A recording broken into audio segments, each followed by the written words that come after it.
Saya belum mau ngomong 1000 masjid dulu. Belum mau tuh. Belum mau. Mau kemana dulu kita deh? Saya ingin ceritakan juga.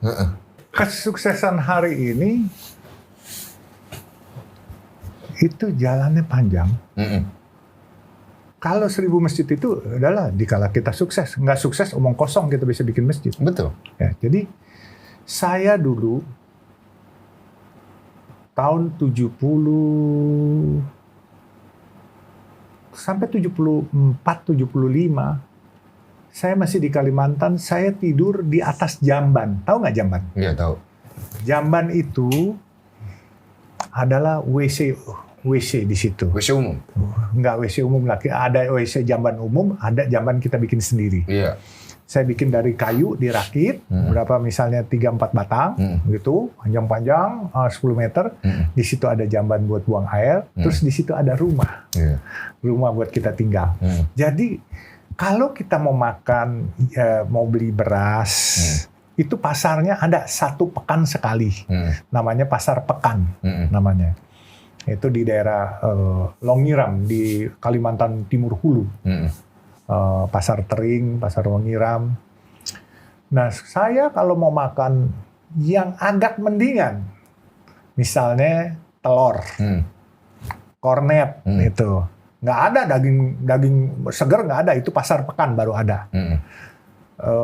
Terus sarden, nah, itu saya harus dayung perahu nyebrang ke kampung. Mainnya lewat air. Ya. Iya. Dan mungkin orang nggak percaya bahwa kami kadangkala kalau lagi nggak punya duit, kami cuma punya nasi, lauk kami adalah ikan. Ikan yang kami pancing pakai sabun, bukan pakai makanan. Pakai sabun. Pakai sabun. Kenapa? Karena ikan ini kotor sekali. Apa aja dia makan. Namanya ikan, kalau orang Kalimantan Timur pasti dia tahu. Ikan lancang. Ikan lancang. Ikannya memang lancang ini. Kenapa namanya ikan lancang juga saya nggak tahu. Semua dia makan. Sabun juga disikat. Kita kan kalau buang air biasanya di jamban. Iya. Itu cuman kotak. Pintunya pakai karung beras. Itu kita baru mau buang air. Belum jatuh kotoran kita, itu ikan udah nunggu. Jadi begitu kita buang air, langsung dia berebut. Itu ikan kotor sekali. Tapi, karena kita nggak punya uang waktu itu, akhirnya ya mau nggak mau lah, begitu mancing dapat. Sering kali kalau kita lagi mau masak, kita potong kan, kita belah dulu, kita seset. Itu banyak kotoran. Tapi ya udahlah, kita buang-buangin tuh kotoran, kita goreng juga, kita kasih asam sama garam dikit, udah enak dibuat makan. Dan rupanya itu protein kali ya, yang cukup banyak, bagus. Tapi ikannya putih, enak sekali gurih. Tapi bukan berarti ikan itu harus dikasih makan kotoran, jadi kita jadi enak dan jadi pintar. Enggak ke situ, itu bukan ke situ. Tapi pernah mengalami sampai kayak begitu ya? Sering. Nah itu tidur jamban kok bisa sampai akhir tidur di jamban kayak jadi gitu? Jadi gini, saya sempat di situ disuruh ayah saya jaga kayu di lokpon, namanya lokpon.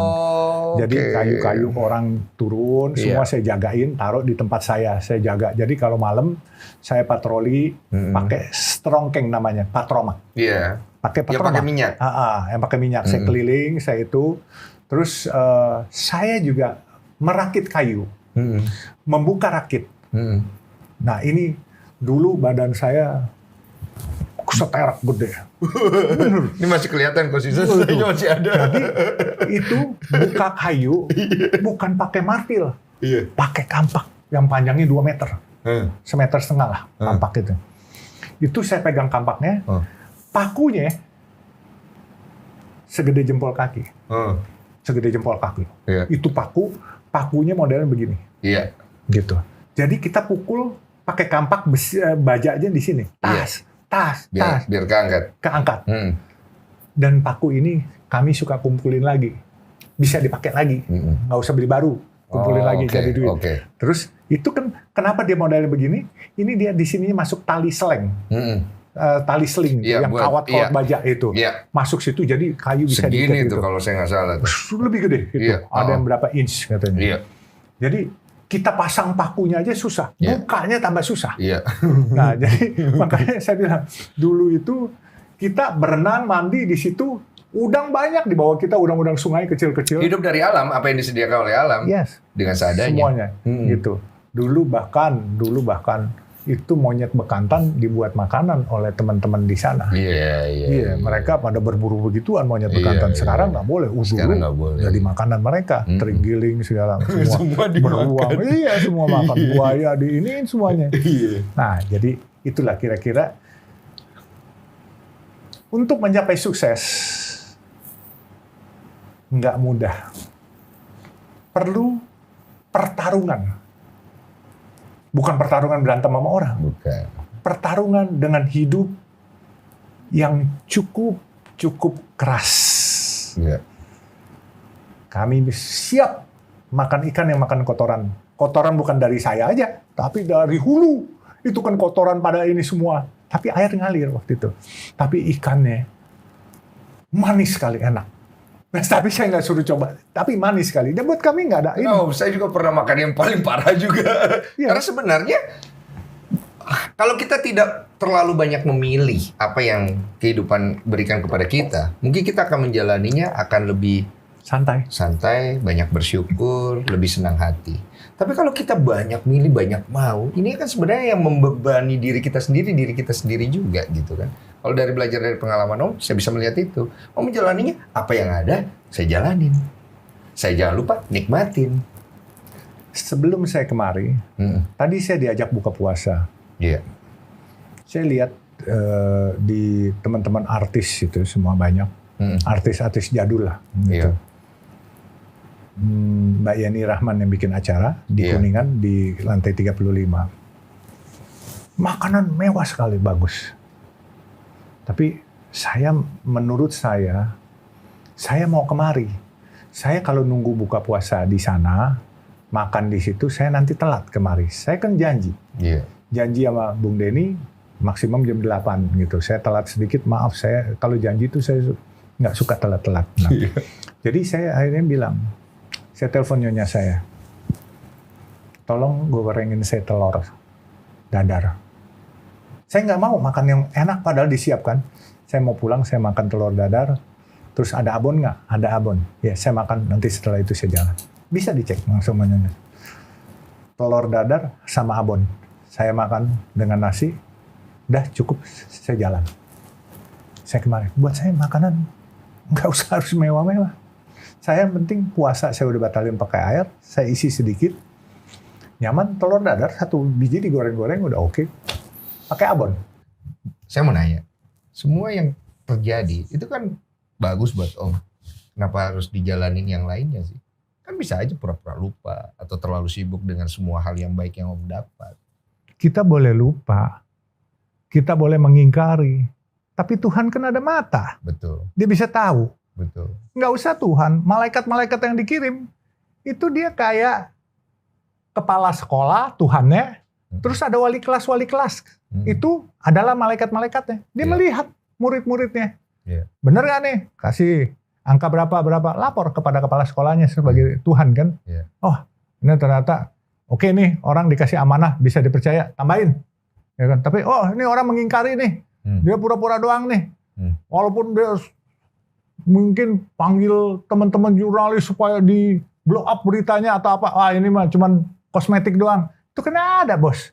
Banyak coba orang-orang yang sukses-suksesnya, tahu-tahu kejeblos, utangnya banyak atau apa. Iya kan? Makanya dia mengingkari. Dia mengingkari dan juga belum saatnya dia mempublikasikan dia. Tuhan belum kasih dia.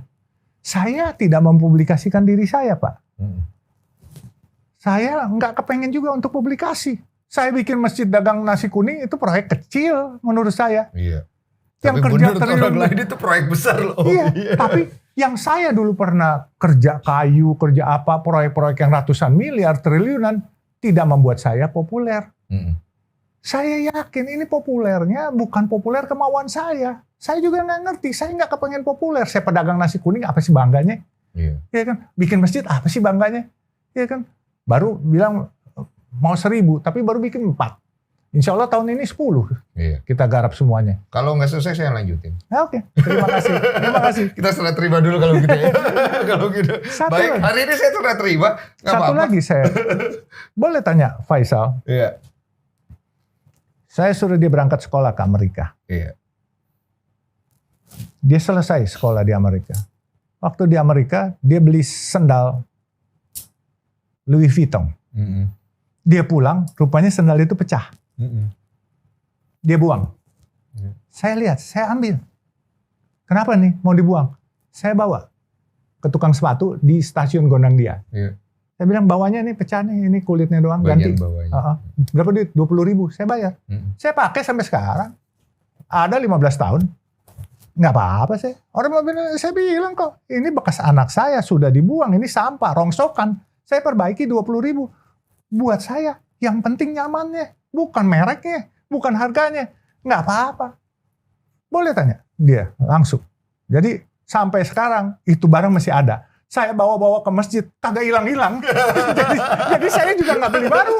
Saya nggak beli baru. Iya, asli. Kalau hilang baru saya beli baru. Nggak hilang-hilang ya, alhamdulillah. Saya juga agak takut ya kalau ke masjid saya tahu itu sendal bapak saya mau ambil ya. Saya juga mikir juga sebenarnya.